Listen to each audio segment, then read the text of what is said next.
우리는 매주 주일에 모여 예배하고 있습니다. 그런데 믿지 않는 사람들은 주일에 단풍 구경도 가고 등산도 하고 또 운동을 하거나 집에서 늦잠을 자며 피곤한 몸을 회복하는 시간을 갖기도 합니다. 하지만 우리는 지금 그런 일들은 뒤로 하고 예배하고 있습니다.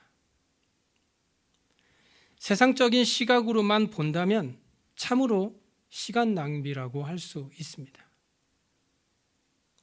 우리가 지금 드리고 있는 이 예배라는 진짜 의미를 제대로 알지 못하고 예배하고 있다면 세상 사람들이 보는 시선과 같이 우리는 정말 어리석은 사람들인 것입니다.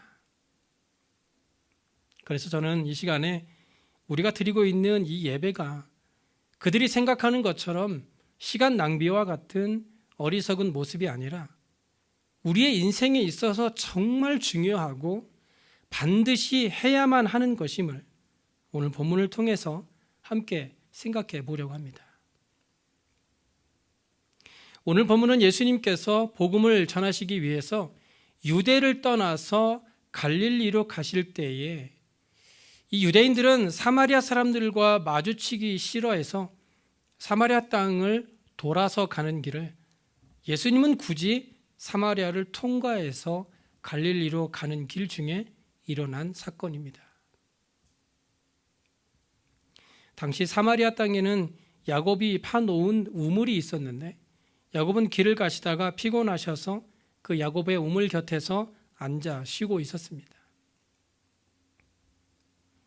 팔레스타인 지역은 물이 귀한 곳이라서 매일 아침과 저녁에 마을의 우물가에 가서 물을 기르러 오는 것이 여인들의 하루 일과 중에 하나였습니다. 그런데 한 여인이 물을 기르러 왔다가 이 쉬고 계신 예수님을 만나게 된 것입니다. 예수님은 그 여인에게 물을 달라고 하였습니다. 당시 유대인들은 사마리아 사람들은 부정하다고 해서 서로 말도 섞으려고 하지 않았습니다. 그런데 이 여인은 남편이 5이나 있었고 그나마 지금 있는 남편도 그의 여인의 남편이 아닌 것을 예수님께서 말씀하시자 그 여인은 이 예수님을 선지자라고 믿게 됩니다. 그 사마리아 여인은 자신의 조상들은 이 산에서 계속해서 예배하고 있었는데 유대인들은 예배할 곳이 예루살렘에만 있다는 것이었습니다. 이에 예수님은 22절에 너희는 알지 못하는 것을 예배하고 우리는 아는 것을 예배한다고 하시면서 예배에 대한 가장 중요한 정의를 말씀하십니다. 23절과 24절에 아버지께 참되게 예배하는 자들은 영과 진리로 예배할 때가 오나니 곧 이때라. 아버지께서는 자기에게 이렇게 예배하는 자들을 찾으시느니라. 하나님은 영이시니 예배하는 자가 영과 진리로 예배할지니라. 예수님은 이 사마리아 여인과의 대화에서 예배에 대한 정의를 아주 명확하게 내리고 있습니다. 하나님은 영이시니 예배하는 자가 영과 진리로 예배할지니라. 그런데 보통 예수님께서 말씀하신 이 영과 진리라는 말을 막연하게 영적으로 그리고 정성을 다하여라고 생각하는 경우가 많이 있습니다. 하지만 이런 해석은 명확하지 않아서 애매한 부분이 있습니다. 좀 더 명확한 뜻을 알아보기 위해 이 원문을 한번 살펴보아야 하겠습니다. 헬라어 원문에는 이 말씀이 엔 푸뉴마티 카이 알레세이아입니다. 엔은 영어의 in에 해당되는 전치사이고 푸뉴마티는 성령, 카이는 그리고 알레테이아는 진리를 뜻하는 단어입니다. 그러므로 이 헬라어를 그대로 직역하면 성령과 진리 안에서가 됩니다. 즉 예수님께서는 우리가 예배할 때에 성령 안에서 그리고 진리 안에서 예배할 것이라고 말씀하신 것입니다. 이 표현 안에는 소위 영적으로 예배를 드린다는 개념은 없습니다. 개역개정 성경에서는 영과 진리로 번역했지만 이전 성경에는 신령과 진정으로라고 말씀했었죠. 그래서 우리가 이 신령과 진정으로 예배를 드린다고 했을 때 많은 사람들은 이것을 어떤 이 신비적인 느낌으로 이해하는 경우가 많이 있었다는 것입니다. 즉 예배를 영으로 예배한다고 하니까 예배를 통해서 무언가 이 보이지 않는 어떤 영적인 체험을 하려고 하는 사람들이 있다는 것입니다. 하지만 이 문장 안에는 단지 성령 안에서라고 말씀하고 있을 뿐입니다. 또한 진리라는 표현도 진정으로라는 의미가 아니라 진리 안에서라는 의미를 담고 있는 것이지 어떤 정성을 다한다라는 의미가 있는 것은 아닙니다. 이렇게 영과 진리로라는 표현을 헬라어 원문에서 말씀하고 있는 성령과 진리 안에서라고 해석하게 되면 지금 우리가 드리고 있는 예배에 어떤 문제가 있는지 발견할 수 있게 됩니다. 본문에서 말씀하고 있는 영과 진리로라는 말은 예배하는 자들이 어떤 이 영적인 느낌을 가질 수 있도록 혹은 예배를 통해서 신비한 체험을 하기 위하여 정성을 다하여 예배하는 것을 의미하는 것이 아니라 성령과 진리 안에서라고 해석하게 된다면 그것은 예배의 본질과 관련되어 있는 것을 볼 수 있습니다. 그런데 사실 우리는 이 성령 안에서 예배한다라는 말을 잘 이해할 수 없습니다. 왜냐하면 예수님께서도 성령 안에서 예배한다라는 의미를 구체적으로 제시해 주지 않았기 때문이죠. 하지만 오늘 본문에서 예수님께서는 예배하는 자가 영과 진리로 예배해야 하는 이유에 대해서 분명하게 말씀하고 있는데 그것은 하나님은 영이시기 때문입니다. 예배에 있어서 가장 중요한 것은 누구에게 예배를 드리느냐 하는 것입니다. 출애굽기 20장 3절과 4절에 보면 너는 나 외에는 다른 신들을 내게 두지 말라. 너를 위하여 새긴 우상을 만들지 말고 또 위로 하늘에 있는 것이나 아래로 땅에 있는 것이나 땅 아래 물속에 있는 것에 어떤 형상도 만들지 말라고 말씀합니다. 이것은 예배의 대상은 오직 하나님 한 분뿐이라는 것을 말씀하고 있는 것이죠. 우리가 예배의 대상을 하나님 한 분만으로 두지 않을 때에는 어떤 것의 형상을 만든다거나 하는 잘못을 범할 수도 있다는 것입니다. 그러므로 우리에게 예배의 대상은 오직 유일하신 하나님 한 분뿐입니다. 그런데 우리가 이 하나님을 예배의 대상으로 생각할 때에 반드시 기억해야 할 하나님의 속성은 하나님은 우리와 같은 육체를 입고 계신 분이 아니라 영이시라는 것입니다. 우리가 하나님을 아는 지식이 부족하면 영이신 하나님을 예배할 때에 예수님이 오늘 본문 22절에서 말씀하듯이 알지 못하는 것을 예배하는 어리석은 사람들이 될 수도 있다는 것입니다. 사도행전 17장에 보면 바울은 아덴에 있는 사람들이 알지 못하는 신에게라고 쓴 단을 보며 이렇게 얘기했습니다. 우주와 그 가운데 있는 만물을 지으신 하나님께서는 천지의 주제시니 손으로 지은 전에 계시지 아니하시고 또 무엇이 부족한 것처럼 사람의 손으로 섬김을 받으시는 것이 아니다. 바울이 지적했던 아테네 이방인들은 하나님을 알지 못해서 우상을 섬겨왔지만 오늘 본문의 유대인들은 아브라함과 이삭과 야곱의 하나님을 이미 알고 있었음에도 불구하고 이 예배에 대한 오해가 있었는데 그것은 바로 예배의 유일한 장소가 예루살렘뿐이라는 것이었습니다. 그래서 사마리아 여인도 오직 예루살렘을 예배의 처소로 알고 있었는데 예수님은 그렇지 않다라고 하셨습니다. 왜냐하면 하나님은 영이시기 때문에 어떤 물리적인 장소에 매이는 분이 아니다라고 말씀하신 것이죠. 하나님은 영이시기 때문에 어디에도 계시며 누구와도 만나시며 언제든지 경배를 받으시는 분입니다. 어떤 특정한 장소나 특별한 순서가 준비되어 있지 않으면 예배가 불가능한 것처럼 어떤 인위적인 조건에 의존하는 분이 아니시다라는 것입니다. 그러므로 이러한 영이신 하나님께 예배하는 자는 이 땅의 어떤 지점이 아니라 성령과 진리 안에서 예배해야 한다라고 예수님은 말씀하고 있는 것입니다. 왜냐하면 영이신 하나님께 드리는 예배는 이 성령과 함께 일어나는 일이며 진리 안에서만 구현될 수 있는 일이기 때문입니다. 또한 사도 바울은 우리가 드려야 할 이 영적인 예배에 대해 이렇게 말씀했습니다. 그러므로 형제들아 내가 하나님의 모든 자비하심으로 너희를 권하노니 너희 몸을 하나님이 기뻐하시는 거룩한 산 제물로 드리라. 이는 너희가 드릴 영적 예배니라. 하나님은 영이시기 때문에 이 예루살렘 밖에서 드리는 예배를 무시하시는 분이 아닙니다.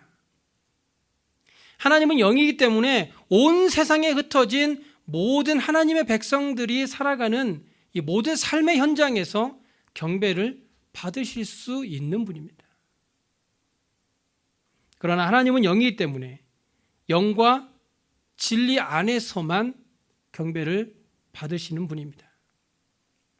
이것은 하나님의 거룩한 성령이 거하시지 않는다거나 혹은 진리를 벗어나서는 하나님을 올바르게 예배할 수 없다는 것을 말합니다. 하나님께 드리는 예배는 이 성령이 내주하시는 구원받은 하나님의 백성만이 드릴 수 있습니다.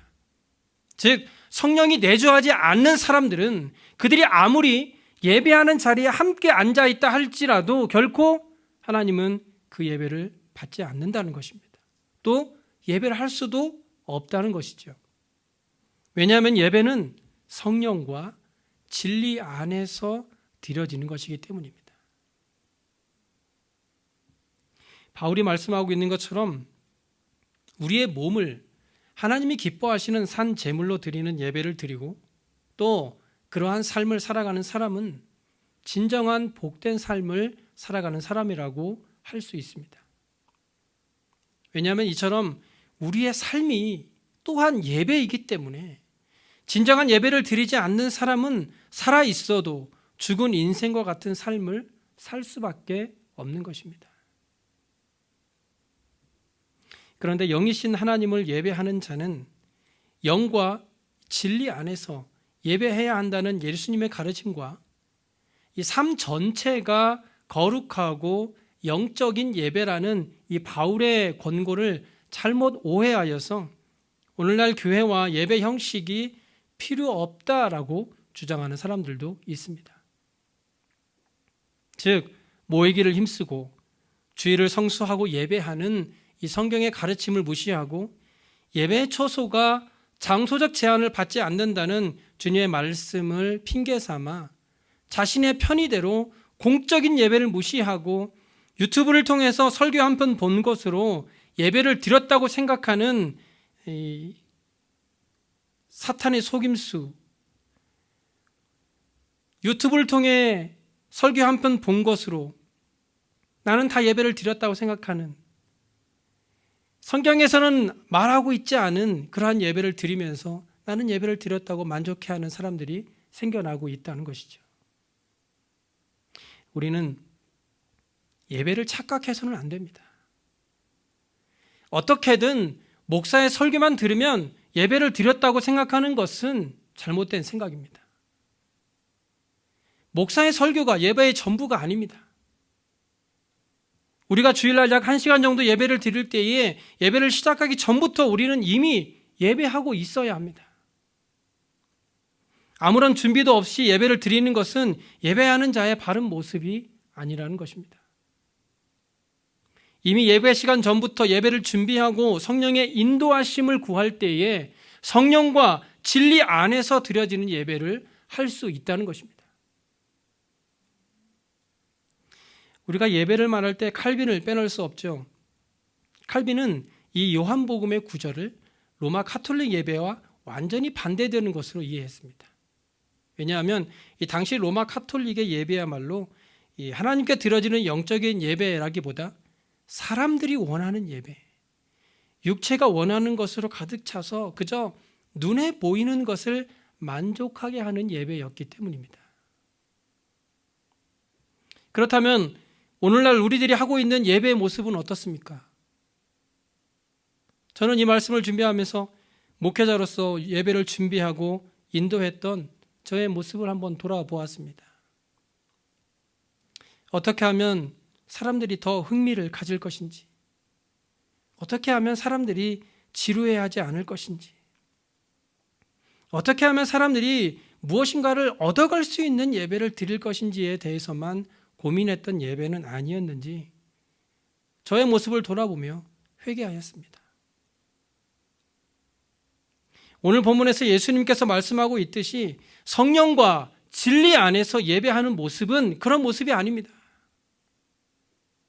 사람의 생각이나 사람들의 어떤 이익을 위해서 하는 예배는 성령과 진리 안에서 드리는 예배가 아니라는 것입니다. 웨스트민스터 신앙고백서 21장에는 종교적 예배와 안식일에 대해 이렇게 기록되어 있습니다. 참되신 하나님을 예배하는 합당한 방법은 그 자신이 친히 제정하셨고 그 자신의 계시된 뜻에 의하여 한정되어 있다. 그러므로 어떤 가견적인 구상을 사용하는 사람들의 상상이나 고안 또는 사탄의 지시에 따르거나 성경에 규정되어 있지 않은 다른 방법을 따라서는 하나님을 예배할 수 없다. 이 신앙 고백서는 우리가 예배를 위해 무엇인가를 만들어내는 것을 금지하고 있어요. 왜냐하면 하나님께서 받으시는 예배는 오직 성경에 규정된 하나님께서 정하신 것뿐이기 때문입니다. 그런데 우리의 현실은 어떻습니까? 사람들의 집중을 위해 찬양을 하고 무언가 보여주기 위해 사람들을 위한 순서들을 끼워 넣기도 합니다. 하지만 우리가 하나님께 성령과 진리 안에서 예배하기 위해서는 이러한 인간적인 방법들은 모두 제거해야 됩니다. 이제는 사람의 마음을 즐겁게 하기 위한 모든 순서들을 제하여 버리고 오직 하나님을 기쁘시게 해드릴 수 있는 방법만을 고민하며 오직 성령과 진리 안에서 영이신 하나님을 예배하는 모습이 우리에게는 필요한 것입니다. 그렇다면 어떻게 해야 하나님께서 받으시는 좋은 예배가 될 수 있으며 어떻게 해야 살아있는 예배를 드릴 수 있을까요? 중요한 것은 우리가 하나님이 기뻐 받으시는 살아있는 예배를 드리기 위해서는 예배의 형식이 새로워져야 하는 것이 아니라 사도 바울이 말했던 거룩한 산 제물, 즉 예배가 살아야 한다는 것입니다. 그래서 성령과 진리 안에서 드려지는 이 예배자의 자세는 언제나 하나님을 닮은 삶, 즉 내가 거룩하니 너희도 거룩해져서 드리는 예배, 또는 내가 경건하니 나와 같은 항상 형상으로 회복되어 드려지는 예배자의 자세라고 할 수 있다는 것입니다. 하나님의 형상을 회복하는 사람, 그런 사람이 나와 하나님 앞에 예배하는 모습. 우리가 지금 일주일에 한 번 나와 예배를 드리고 있지만 우리의 한 주간의 삶이 거룩한 삶이 되지 않으면 주일날 드려지는 예배도 거룩한 예배가 될 수 없습니다. 우리의 평소의 삶의 모습에서 하나님의 거룩함을 닮아가기 위한 노력도 없이 일주일에 한 번 하나님 앞에 나와 하나님의 하나님의 거룩함을 닮아간다는 것은 불가능하다는 것입니다. 우리가 주일날 모여 하나님을 예배하는 이 시간에 살아있는 예배를 드리기 위해서는 일주일간의 우리의 삶이 계속적으로 하나님을 예배하는 삶을 살아가야만이 성령과 진리 안에서 살아있는 예배를 드릴 수 있는 것입니다. 그런데 우리가 여기서 한번 생각해 보아야 할 것은 예배는 드리는 것인가 아니면 예배는 받는 것인가 하는 것입니다. 여러분 한번 잘 생각해 보세요. 대부분의 많은 성도님들이 이 예배를 통해서 은혜 받기 원하고 말씀으로 위로 받기 원하고 또 복을 받기를 원하고 문제 해결을 받기를 원하거나 병고침 받기를 원합니다. 즉 우리가 드리고 있는 예배의 중심이 하나님으로부터 이 무언가를 받고자 하는 것에 그 중점을 두고 있다는 것입니다. 물론 예배를 통해서 하나님은 그의 백성들에게 축복 주시기를 원하시고 은혜 주시기를 원하시는 것은 확실한 사실이지만 이런 것들은 하나님께서 이미 우리에게 주었으나 다만 우리들이 그것을 깨닫지 못하고 있을 뿐입니다. 우리가 예수 그리스도를 영접하고 그 은혜와 사랑에 감사하여서 하나님 앞에 나와 예배하는 그 순간 하나님의 축복은 우리에게 이미 약속되어 있습니다. 그리고 그런 축복은 이미 진행 중에 있으며 우리에게 가장 적절한 시기에 하나님께서 이루어 주실 것입니다. 우리는 이런 믿음을 기초로 하나님이 기뻐하시는 거룩한 산 제사로 나를 드리는 것이 바로 이 예배의 핵심이며 독생자를 내어주신 은혜와 구속 사건 앞에 감격하여 자신의 전부를 드리라는 것이 바로 예배의 중심이 되어야 한다는 것입니다.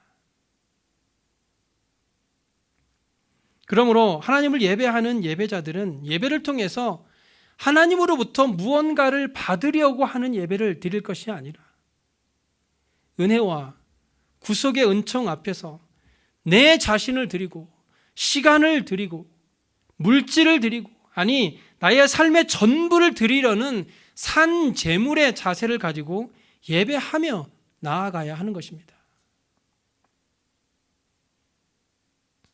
다른 사람이 예배에 나오고 안 나오고는 문제가 아닙니다. 아이고 오늘은 어떤 성도가 안 나왔네. 마음 아프네. 지금 가장 중요한 문제는 지금 예배하고 있는 내가 어떤 예배를 하고 있느냐가 중요한 것입니다. 지금 예배하고 있는 저와 여러분이 성령과 진리 안에서 예배하고 있느냐가 중요한 것이지 지금 이곳에 사람이 많고 적은 것은 우리가 드리고 있는 이 예배하고는 전혀 상관이 없다는 것입니다. 이제부터는 내가 만족하는 예배가 아니라 하나님을 기쁘시게 해드리는 예배를 드려봅시다.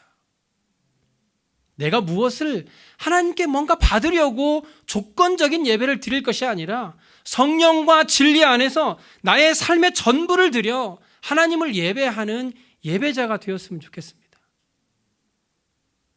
그리고 이제 주일날 예배를 드렸다면 그 예배의 은혜와 감격이 일주일 동안 가정과 사업장과 세상 속의 삶에서 계속해서 이어져야 합니다. 주일날 한번 예배로 끝나는 것이 아니라 삶 속에서 계속해서 성령과 진리 안에서 사는 삶을 통해서 하나님을 계속해서 예배하는 삶을 살아가야 하는 것입니다. 구원받은 사람의 삶 자체가 예배라고 할 수 있습니다. 이것은 늘 하나님과 동행하면서 친밀하게 대화하는 것을 의미합니다. 예배는 주일날만 이루어지는 어떤 이벤트가 아니라 하나님과의 지속적인 관계 유지를 통해서 날마다 하나님을 가까이 하는 삶을 살아가는 것입니다. 그래서 이 일주일 동안의 삶의 예배가 주일 예배와 연결되어지고 합쳐질 때에 우리는 살아있는 예배를 드릴 수 있고, 그런 살아있는 예배를 통해서 하나님께서 주시는 진정한 안식을 누리고 마음의 평안을 얻게 되는 것입니다. 사탄 마귀는 계속해서 우리를 기만하며 유혹할 것입니다. 우리의 삶을 거룩하신 하나님께 나아가게 하는 이 엄청난 특권인 예배를 그저 일주일에 1시간 교회에 나와서 예배하는 것으로 만족하게 하고, 그마저도 그저 1시간 조용히 앉아서 소위 예배를 구경하는 것만으로 충분하다고 생각하게 할 것입니다. 하지만 우리는 우리의 삶 전체로 우리가 살아 숨쉬는 동안에는 매 순간 우리 안에 살아계시는 하나님을 예배해야 합니다. 바울은 고린도전서 3장 16절에 이렇게 말씀합니다. 너희가 하나님의 성전인 것과 하나님의 성령이 너희 안에 거하시는 것을 너희가 알지 못하느냐? 우리는 하나님의 성전이라는 것과 우리 안에는 성령께서 살아 계시다는 것을 여러분 믿으십니까? 정말 믿으세요? 그렇다면 우리는 매일 매 순간 예배할 수 있고 또 예배해야 합니다. 오늘 본문 23절에서 주님은 죄 많고 하나님의 말씀을 잘 모르는 사마리아 여인과 같은 우리에게 이렇게 말씀합니다. 시간과 장소를 가리지 않고 성령과 진리 안에서 영원토록 아버지를 예배할 때가 올 것인데 그때가 바로 지금이다. 아버지께서는 이렇게 예배하는 자들을 찾고 계신다. 하나님이 찾으시는 예배자는 성령과 진리 안에서 끊임없이 예배하는 예배자입니다. 지난 일주일 동안의 우리의 삶을 한번 돌아보세요. 얼마나 하나님을 예배하는 삶을 살았는지. 우리가 그동안 하나님을 예배하는 것보다 나를 위한 삶에만 집중하고 살고 있지는 않았는지, 하나님을 가까이 하기보다 세상 친구를 가까이 하고 하나님의 말씀을 묵상하기보다는 TV나 유튜브를 보며 세상의 즐거움만을 누리진 않았는지. 지나간 일은 잊어버리세요. 우리는 앞으로가 중요합니다. 당장 내일부터 예배하는 예배자로 살면 됩니다. 늘 성령과 진리 안에서 하나님을 가까이 하고 말씀을 묵상하면서 삶으로 예배하는 예배자. 그래서 하나님이 찾으시는 그 예배자의 삶이 바로 저와 여러분의 삶이 되시길 간절히 소원합니다. 기도하겠습니다.